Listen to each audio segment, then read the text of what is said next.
Welcome to the first episode of the With You podcast. My name is Ryan Arnold, and today's first guest is Allen Cormier, President and CEO of With You. How are you doing, Allen? Doing great. That's End of the year, exhausted, tired, but very encouraged by what we've experienced this year and looking forward to next. awesome. Me as well. Before we jump into everything, today's episode is sponsored by Dead Pedal Coffee Company.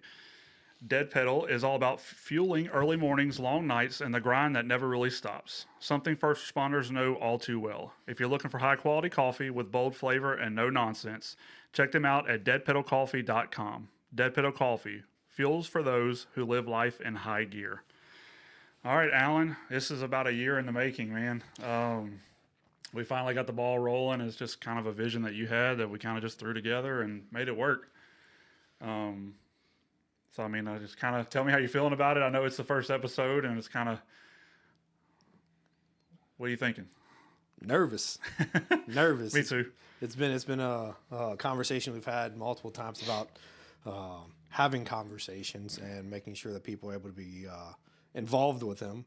And we've done a lot of things this year, and just kind of the idea of a podcast had come up multiple times, and we just hadn't acted on it. And then here we are. It seems like a 10-day turnaround time. We've just put this together and making it happen. We figured, why not? So let's do it. I love it. I love it. I'm pretty excited about it. So I'll just start off by asking you, what is With You? With you is technically it's a nonprofit. It's a 501c3, but it's way more than that. The idea of With You is based around making sure first responders have a place to go where they can actually open up about the traumas that they see at work, the stresses that they carry, and have a group of people who are literally looking out for themselves and for others by seeking a way to deal with what they're going through as humans, but also as first responders. The culture is a little rough. You don't really want to talk about the things you see at work. We're really good at compartmentalizing, dealing with the incident, and moving on. But at some point in your life, that the ability to keep everything suppressed will eventually fail, and we want to be there for the guys who are showing up and seeing the worst of society. And there's a lot behind it, but really it's just a safe space for first responders to grow and understand and process the traumas that they're dealing with. So at what point in your life, I know something had to have been going on. So With You didn't just come out of the blue. So what was going on in your life that you thought there was a need for this?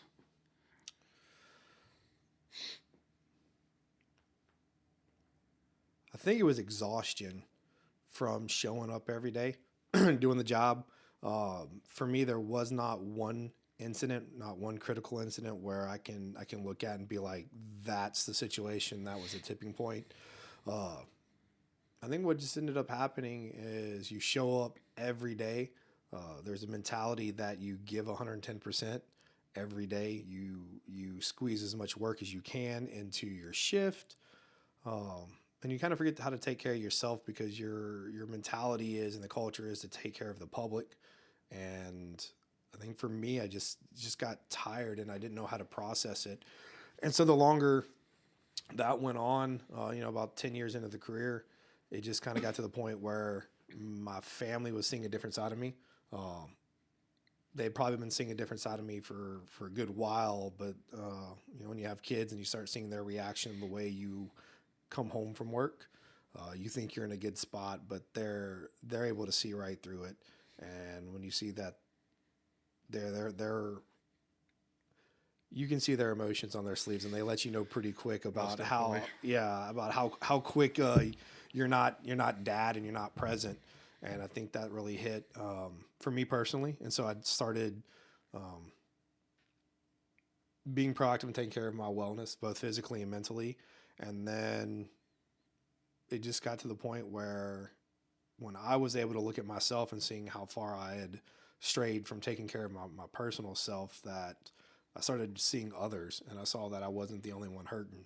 And so the conversation started. I started finding guys and having real conversations with my peers about how we were actually doing at home, on the job, where we were at mentally and physically. And it just kind of turned into where it wasn't just me needing somebody, it was all of us. And so the idea of having an organization focused on that specific role, not about the job itself, but just taking care of ourselves as individuals and as a team, hit home. And, you know, that was in 2023 we started. So we're 2 years in and going on our third here in 26. And it is far more than I thought it would ever be. Yeah, it definitely, just for when I'm joined, a year ago, it's definitely been leaps and bounds, and we've been doing some great things. So is that where you think you saw the gap at for mental health for first responders was in the peer support avenue, or was it something different? Not in the peer support avenue. The gap I saw was the culture that we'd established from, I think, generational differences of what we were expected to be. The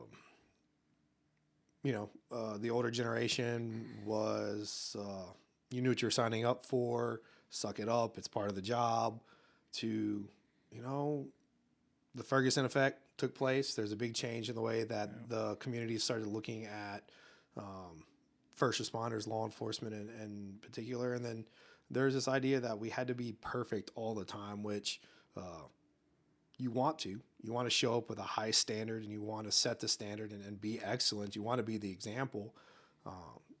But the 24-hour news cycle, the constant social media pressure, the magnification of any incident that was negative, or at least perceived to be negative, I think it took its effect on the current generation of law enforcement officers, and then that also carried over into fire and EMS. So I don't think it's a peer support issue in the sense of anybody's failing. I think it's just a different culture, and I grew up in a culture where we didn't talk about anything, and that's not what I wanted to have happen. We all know growth comes from learning. We know that when you suppress things, there's no change. And I was raised to be a change agent. So if there was a need, find work, make the change, and move on. And so I think that's for me where it was, is I just saw that there was just no real conversation about how we were actually doing. We all had great, morning cup of coffee conversations. Hey, how you doing? We all knew we weren't sleeping well. We all knew our marriages were struggling. We all knew we were putting 60 to 80 hours of work in a week. We were barely showing up for our kids, barely showing up for our spouses, and we definitely weren't showing up for ourselves. But we would show up to do the job, and we all had the same issues, just nobody wanted to actually call each other out on it and make sure that we were actually mentally and physically prepared to show up for the community. And that's who, was getting the worst side of us, is because we weren't ready. And so I just saw a need, and you start talking to other guys and you see that they have the same issue. So why not talk about it? It's not a failure on any part. It's just a change that was needed. And so here we are. I love that. I love that. I think that's kind of when I noticed the difference in me, is when I started to talk about it with other people that have been through similar things, instead of just continuing to bury it and just letting it out, and just venting it off with somebody else, being able to get it out and not compartmentalizing it continuously. Because I feel like after a while, at least in my own experiences, which we'll talk on another episode about, but I think in my personal experiences, I could only compartmentalize so much, and I didn't realize it until it was too late that I couldn't compartmentalize anymore. So I think us talking about it, like you were saying, is I didn't notice a difference until I started doing that. Yeah, I think when I first had my first therapy session, and I sat down, and it was overwhelming the amount of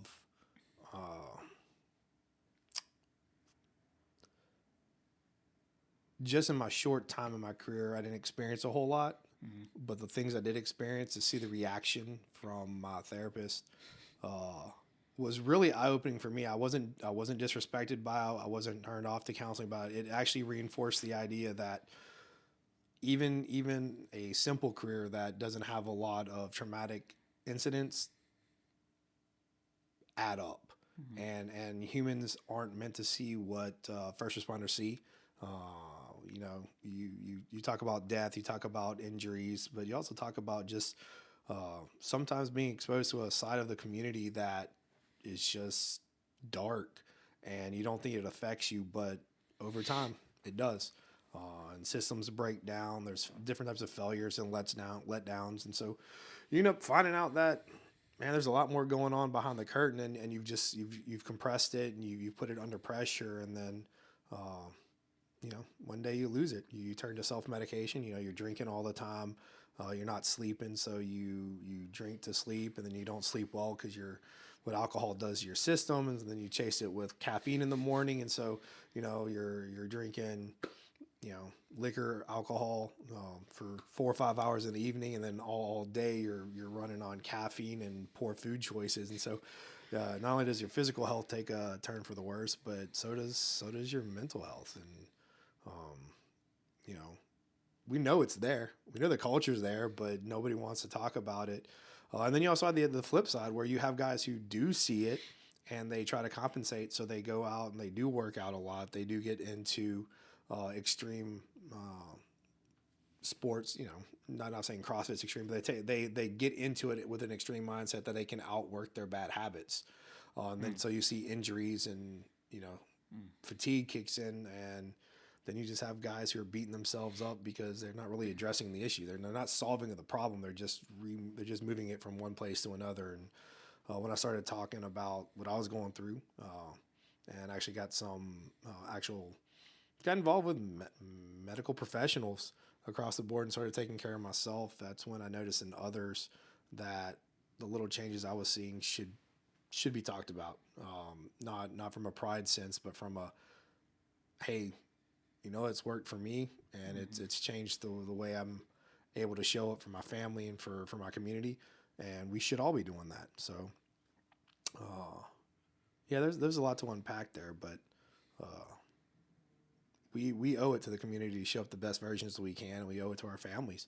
They're our biggest support group, and then our peers, we owe it to them to show up the best version of ourselves because we're relying on each other. Absolutely. And when that culture is there, I think you're going to see great things. When we don't talk about that stuff, we're going to see that it's just a current, toxic work environment, because it really is, in the sense of there's just trash going in, so trash is going to come out, and the community deserves way more than that.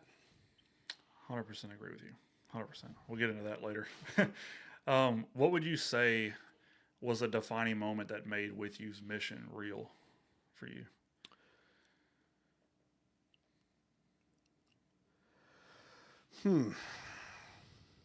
It happened before With You was With You. Okay. When you're on the job, you meet people, you see them, you see a side of them, and you see how they show up, and you know that they're good. They're just a good, like in my case, they're good cops. And it's when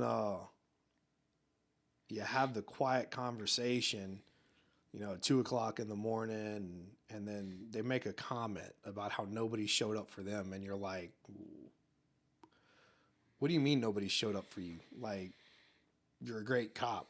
You handled these situations incredibly. Like,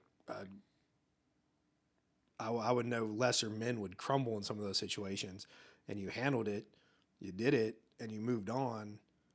And here I am, a friend of yours, and we're close, and I didn't see a change. And I think that is what woke me up and being like, something had to happen, is that even the people you're closest to, if you can put up those barriers and those walls and present yourself as being okay, after seeing some of the stuff or being involved in some of the stuff we're involved in, that's not good, because we're lying to ourselves and we're lying to our peers. And I think that was a defining moment, is when I heard from a friend some things that they had gone through, and I never thought they struggled with it. And here it is, we're getting deep into conversation, and it was like, dang, dude, I had no idea you were experiencing that. And I'm over here dealing with the exact same thing. And so I think that was the defining moment of how important With You was, because even even with the people we're close with, our partners or your friends at work, we hide things from each other, and that could be the difference between life or death and what we deal with. 100% agree. To circle back onto that, I didn't realize until I talked about the things that I had went through, um, all the stuff I recently went through, and then people come out of the woodwork and be like, "I didn't know you're dealing with that. I'm dealing with this similarly to what you're." It's incredible to know that. Um, I'll just say I firmly believe that we go through things for a reason, um, and that God can use those things for others. Things that we've gone through to be able to help others or counsel others. So it was cool to see the stuff that you've gone through, help others, and stuff that I've gone through is also help others. To see the light that they're not alone, that they have gone through something similar. So I thought that was really awesome. Really quick, short and sweet. What's the meaning behind the name With You? There's always somebody there. Had a great group of guys who, when we were throwing around ideas of what the organization was going to be named at, they all wanted it to have a purpose where it connected to what we do.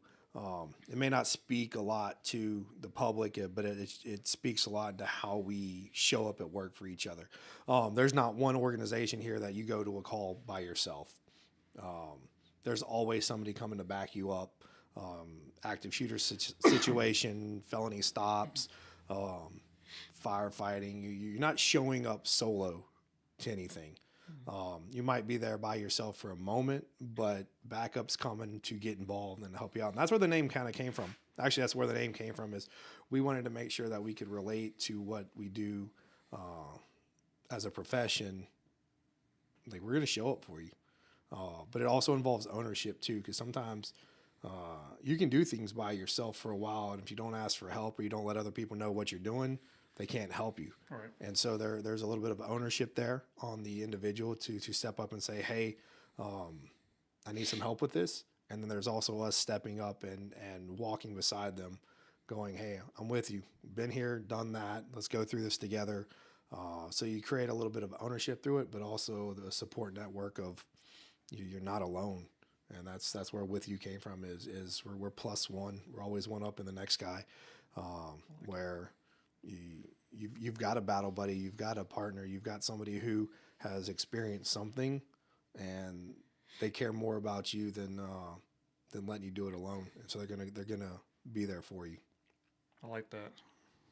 Sticking with the first responder aspect of it, I like that. So since we're on the business side, we're kind of trending towards that. What were the difficulties in forming the nonprofit, and was it hard for you to gain trust in the first responder community, or how did that look?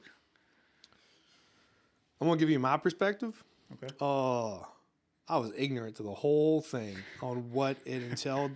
I was lucky to be part of a young professionals networking group that gave me a lot of insight on the nonprofit world and the business world. Okay. So I walked in with no idea what I was doing. I had an idea. I just asked questions. So I had some great people that were able to lead me in the right direction. Got involved with a couple other nonprofit founders who were able to mentor us as a board.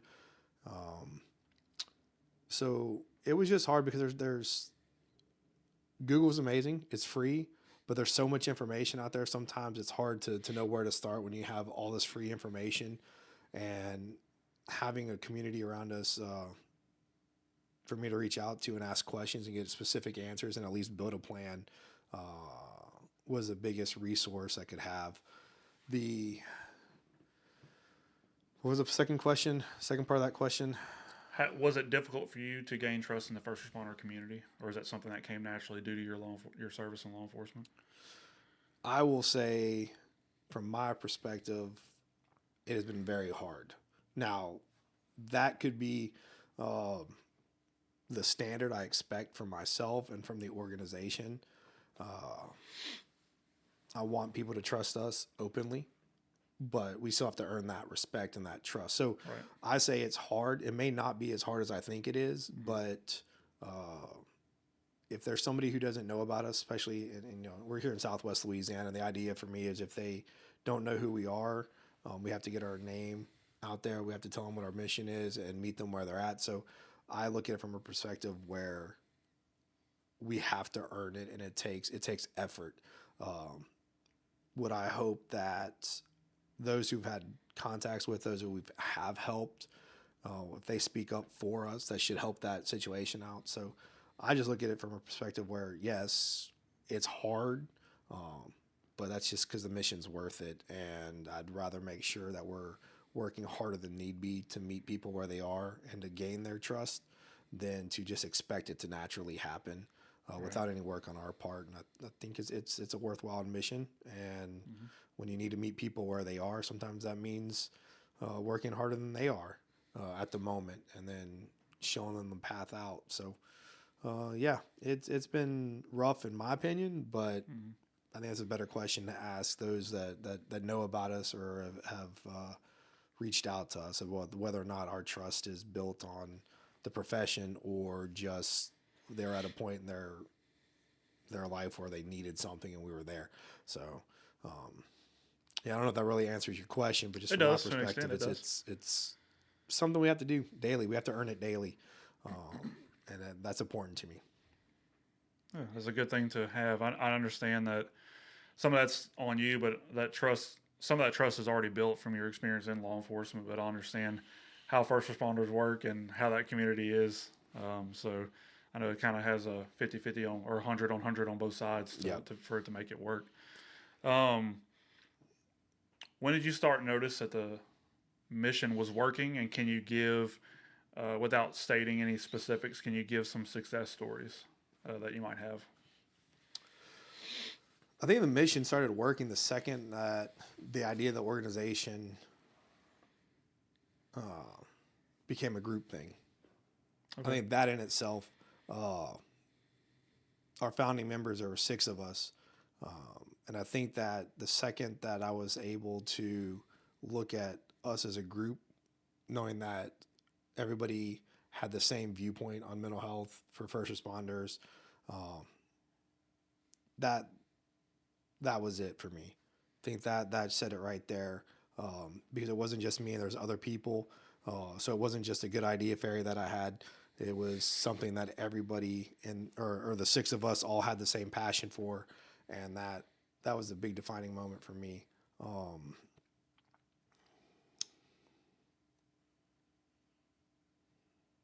The wins we've had, I think the wins that we had of just being available. There's been a lot of phone calls. We've had just basic check-ins. I know I've been a part of going to some agencies to assist after some Yeah, traumatic events. like there's some pride in that. I can say absolutely. like from an ego perspective, like it's you want to be proud of the fact that we've had a couple agencies reach out to us and offer a space, an opportunity to come in and talk to guys after critical incidents, or just to check in with them. But there's also, I think, some of the as an organization, as you want to say, the founder of it, I think some of the most proud moments that I've had is when you get the phone call randomly and be like, hey, this is so and so gave me your number and told me I need to reach out to you. Because I think that it's really cool when the organizations, departments bring you in to be a resource for their guys. But when you find out your name is being trickled out there and you see moments of that trust of, hey, I know this guy, I know this organization, I trust them, so you should trust them also. That is probably the biggest win. And there's, of course, specific incidences that every one of these guys have gone through, but I think that is where the win comes from. Is that's how trust is gained, and what we're doing is important. People are seeing it, and they're speaking on our behalf, and I think that's really important.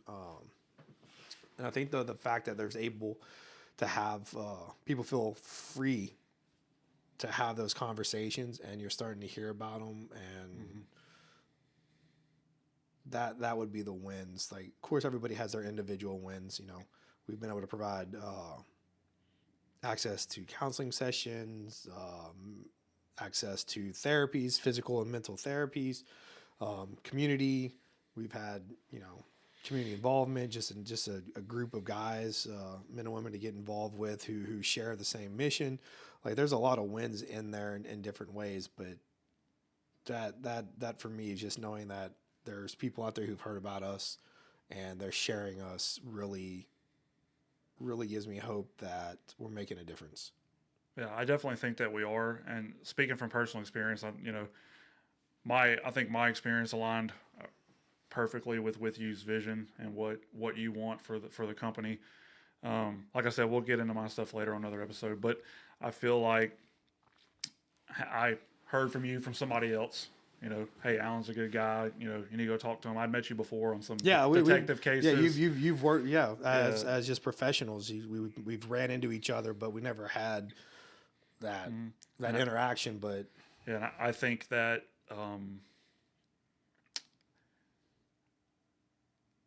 if I'm just being frank, I'll just say that meeting you and being involved with you has definitely changed my life for the better. I'm glad it's for the better. Yeah, knowing that there's a community out there that,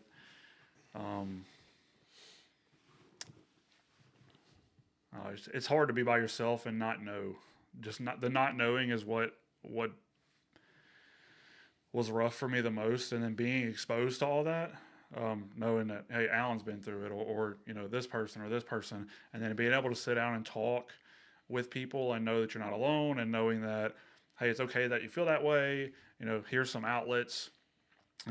I just it just shows me that the mission is working and that it's definitely needed in the community, and that with you is definitely chugging forward because I can speak from experience on that. While we're talking about that, tell me about some of the companies that with you. I know you've got some people that you partner with to help first responders and their families. So can you tell me a little bit about that? Man, just off the top of my head right now, see, loaded question. You need to prepare me for that. So there's a lot of people who have helped us, a tremendous amount. That's one thing I can say that for the Southwest Louisiana community is they show up for their first responders. So as a community, just thank you. Yes, thank you. But I would have to say, like off the top, two of our biggest supporters. Actually, I'll say, I'll be four. There's four big supporters that we have, and they show up in different ways. One would be the 1042 Project in Dauphinbaugh. He's one of the nonprofits that we got involved with early from a mentor role, and he gave us some great insight. He's doing this exact same thing in his community, and he has an amazing story. So I'd say check out the 1042 Project. They're great people, great mission, and we align very, very closely in how we want to help people. Second would be Made for More Consulting out of Texas. Mario, met him a few years before with you became a reality, but his guidance and leadership and finding yourself and finding a purpose. I found him at the right time, and very approachable guy. He has some great podcasts, and he looks at leadership from a perspective where everybody can learn, and that's what makes it very interesting. And so we had a lot of great conversations, and he connected me to some people where it was one of those is be real with the people that you're around, and that's actually what started a lot of the conversations for me was, man, we're really good about putting that uniform on and playing a role, but we're not really great about being real. I can show up and be real, and be a real cop, and I can tell you what to do, where to go, and how it's going to be done. But when the badge comes off and the gun goes up, we don't talk about that. And so Mario pushed me to have some real conversations with real people. Then there is the Bryce River Foundation, Scott Waldrop and Jessica. They experience the loss of their son to suicide in a very traumatic way that affected a lot of people. And meeting Scott, unfortunately, if it wasn't for, fortunately we met. It's unfortunate, I think, in the way we did get in contact with each other, Circumstances behind it. But as you talked about earlier, is suffering sometimes leads to growth. and their suffering is being used as a tool to spread the conversation of mental health. And so they've been a big proponent of us, and their access to resources and just their faith in our mission. It has been huge. It's tough. When you talk about funding for nonprofits, we're all fighting for the same end goal. We all want to have conversations about it. We all have our own little ways we want to go about doing it. And so it's tough, but when you work with other organizations that are willing to share their resources, makes it so much easier. Funding is huge. It's important. It allows us to do stuff. But when you have networks of people who want to work together, funding kind of goes out the way because it comes about just getting the mission done, and then you share resources, and nobody's competing for resources. Mm-hmm. It's more of, hey, I have this resource, let's use this. That has been huge from their perspective. And then Unity Psychiatry out of Sulphur, Louisiana has been,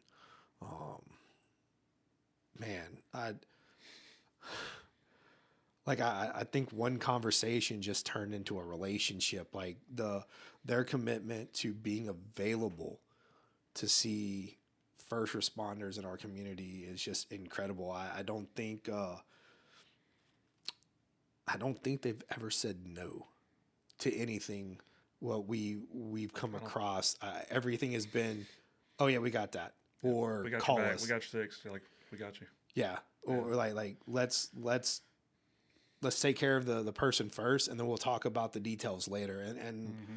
that was really big for me.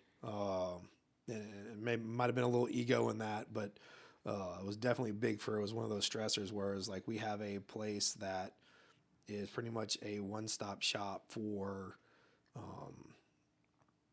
crisis moments where they're available for a first responder. Any 24/7, mm-hmm. they'll drop what they're doing to see a first responder. So like an on-call basis, what you're talking about? On call, yep. That's incredible. That's a blessing. One phone call to them, and we can get a first responder addressed quickly. That's amazing. And so that's really kind of cool because you're not dealing with a hospital setting. You're not dealing with an emergency room setting. Oh, it's an intimate setting with a. Yeah, and it's a private moment. It can be a very stressful moment. And when you think about what we do as a profession, I say what we do, what I did as a profession, but what first responders do as a profession, they will know when that call goes out who they're responding to. And so if there's a crisis and involves another first responder, that information gets around really quick. And so our goal is to have it where there is some privacy involved in that, where we can help step in and meet the first responder where they're at, get them to a location where they can receive immediate support, and then build that relationship from that point on. And that's not just a one-time thing with Unity either. They have offered to be there every step of the way for us. And so we're looking forward to working with them on a lot of things in the future. Just time, energy, and effort. But the guys at Unity have been incredible. And then, I guess you're kind of leading into what I currently do for a living too now. Yeah, let's talk about that. Yeah.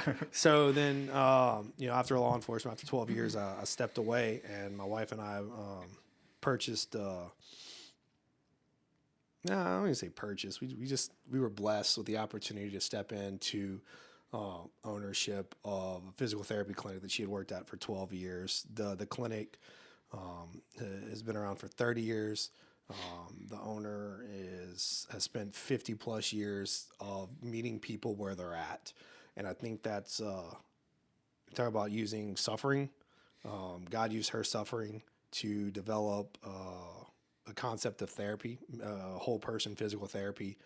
And what I've experienced, and then being able to put those two connect together, just that there's no coincidence there. Right. The clinic we have is Partners in Physical Therapy. But what makes it incredible is there's a staff here where they look at the person as a whole person. It's not treating an injury. It's treating the mind, body, and soul. the individual, and you meet them where they're at, and it is literally a team effort to support them in their healing process. And it's not just a pain, man. We talk about it all the time here. The Body Keeps Score, and it's a great book. Read it. It's a deep book, but in reality, the body does keep score. And so a trauma you experienced 10, 15, 20 years ago may not show at the time, but over time, all those little things build up. And so the therapies that are offered through the clinic are pretty much a godsend to I think first responders, because in a world where there's a physical release of chemicals, there's a physical release or holding of stress. There's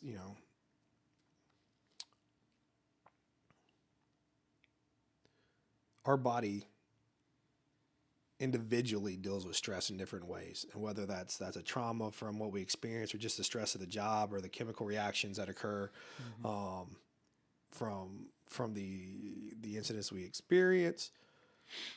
When you walk into this group of professionals here, they've seen it all and they've done it all, and they are problem solvers. And it's really cool to work with professionals who look at the human and see a person and a brain behind that person, and they want to address the whole person, not just the injury, not just we want to make you feel better and get you out. It's how do we get you back to being better than what you were. And so it's been a journey. Nothing I've done, just here to be used, and I look forward to that. That's awesome. I can personally vouch for the last two you mentioned with Unity. I go there now for therapy. So shout out to Unity. Thank you guys. They do tremendous work there. And then, as you know, I've came here. I injured my back on deployment 21, so I had a flare up a couple months ago that was pretty decent. I'm actually in pain right now, but I came here and I leaps and bounds from my comfortability from where I was to where I am now is completely almost 180 from where I was. So I can personally vouch for those two. So what's 2026 look like? What are you feeling for with you? What's your goals for 2026? No, it's like two days away, 1 day away. Man, it's been a busy year. I really haven't thought about goals for 2026. People probably say that's probably poor planning. I think for 2026, the actual goal that I have is to watch what the other board members do. There's been 3 years of planning, a lot of things that I've wanted to do that have come to fruition. And just like anything else, change has to occur. Evolution has to occur. Energy, like you got to have a time to refresh. So I think for 26 for me is the ability to take a step back, because it's something that I'm not good at. You can ask pretty much anybody I know. I don't step back and enjoy wins. Yeah. My personality is to, okay, what's next? That was something I was supposed to do. I don't really enjoy things. So I think for me, 26 personally is about enjoying being in the moment. And it's really hard to do when you're always planning for the future and you're always trying to make things happen.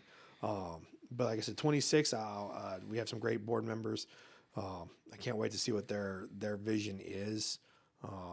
And I'm just going to encourage them to run with it. I don't really care what their vision is in terms of having to know the details.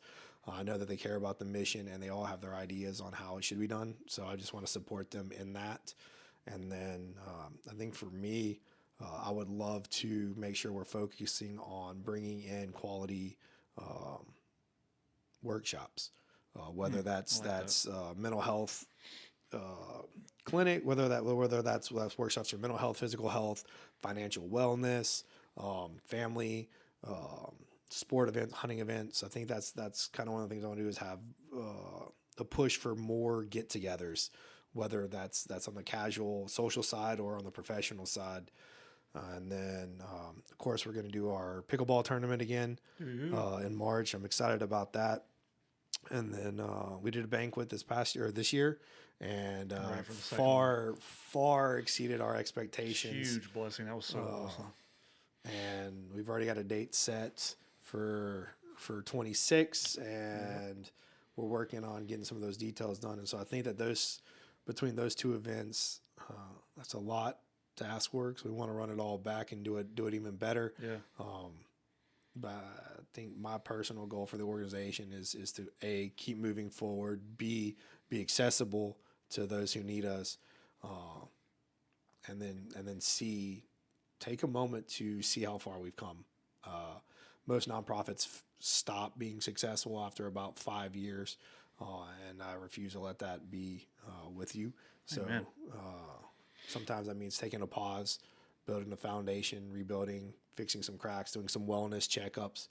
Might be what 26 is needed for,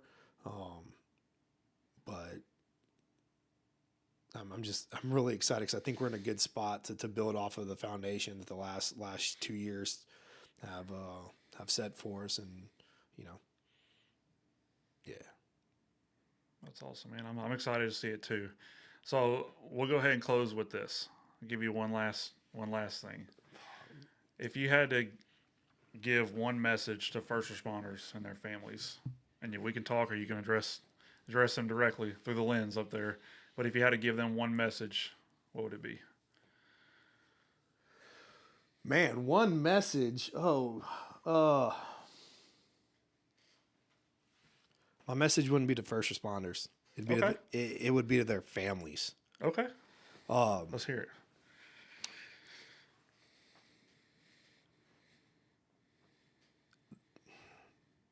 Your first responder is going to put a show on.